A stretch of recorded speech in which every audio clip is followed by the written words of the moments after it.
El asambleísta Joel Abad, Gracias, legislador por señora la provincia presidenta. de Cañar, fue el cuarto en Como intervenir en siempre, el marco de este debate. En el uso de la palabra es del un asambleísta tema Diego Ordóñez. el que se lo puede tratar con las cifras, con las evidencias o con el discurso y la demagogia. Como siempre, este es un tema que puede servir para el discurso de balcón, el discurso de barricada. Pero cuando tenemos que tratar este tema sensible, desde la perspectiva de las cifras, de las evidencias, probablemente ese discurso demagógico se encuentre en el vacío, señora presidenta. Hace poco se publicaban los datos y el comercio ponía un gran titular: los precios caen. A mayo la inflación era del menos 1.13%. Los precios caen, señora presidenta. Y la nota decía, a pesar de los incrementos de los precios de los combustibles por el cambio en la modalidad de los subsidios. A pesar de eso, los precios bajaron, no subieron, no subieron, porque toda evidencia objetiva muestra que el impacto en la producción es mínimo. Hay un impacto, sí, un impacto importante en el transporte. ¿Cuánto encarece eso el transporte de producción? Poco. ¿Cuánto afecta eso a los usuarios del transporte público? Eso es lo que tenemos que discutir. Eso es lo que tenemos que discutir. Y para eso ya están las mesas, señora presidenta, con los representantes del sector del transporte. 3 mesas se han instalado. ¿Para qué el exhorto? Entonces, señores asambleístas, si el diálogo no necesita de exhortos, el diálogo es una convicción y el presidente ha hecho de ese discurso, de esa convicción, hechos.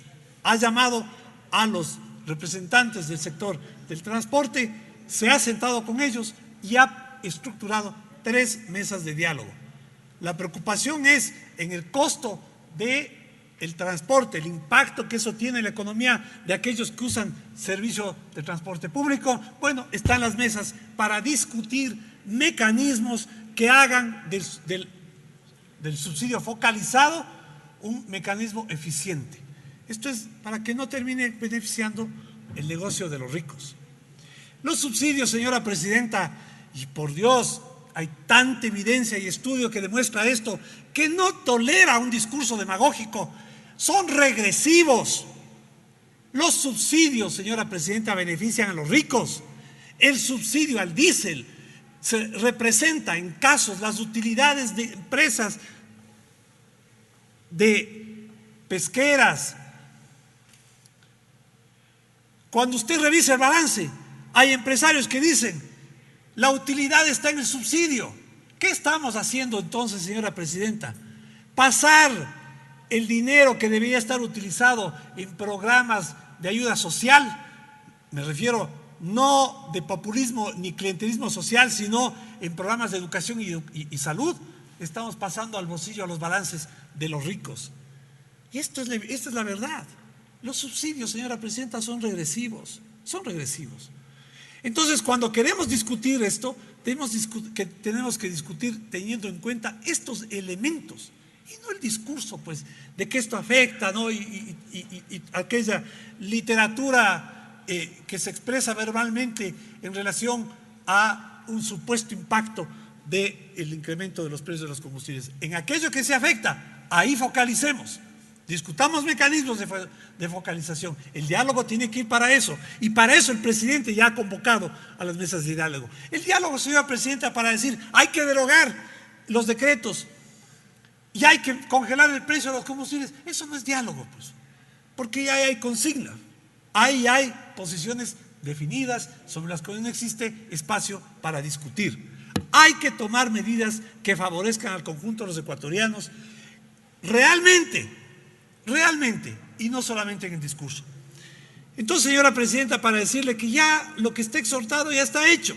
No cabe volver a exhortar que se haga diálogo cuando el diálogo ya está iniciado y está estructurado sobre este tema. Finalmente, señora presidenta, a mí sí me preocupa, y debo decirlo, no solamente que preocupa, de alguna manera me indigna, porque soy quiteño y estuve aquí sufriendo lo que sufrió Quito en octubre del 2019. Y plantearse siempre eso, como que eso podría pasar, hay una amenaza velada. Porque no puede plantearse pues que eso vuelva a eso pueda repetirse o eso se pueda reivindicar como la lucha del pueblo. Eso fue vandalismo. Y lo penoso es que al líder de esa jornada vandálica contra Quito le acaban de nombrar presidente de la CONAIE. El diálogo, señora presidenta, el diálogo significa una actitud y una predisposición a encontrar soluciones vía las conversaciones y además, señora presidenta, la buena fe en el diálogo. La protesta, el derecho a protestar lo tenemos todos y eso es un derecho humano y político, pero no la violencia, señores. No confundamos. La violencia, lo que sucedió en Quito en octubre del 2019, no era un acto de protesta. Y eso es muy importante tenerlo en cuenta, señora presidenta, porque eso no puede volverse a repetir, y menos aún convertirse en una amenaza, como un supuesto efecto de que el diálogo no termine en la forma que aquellos que esperan que termine de alguna manera, termine. El diálogo tiene que terminar en acuerdos, en consensos, no en enfrentamiento ni con amenazas. Gracias, señora presidenta. Culmina así la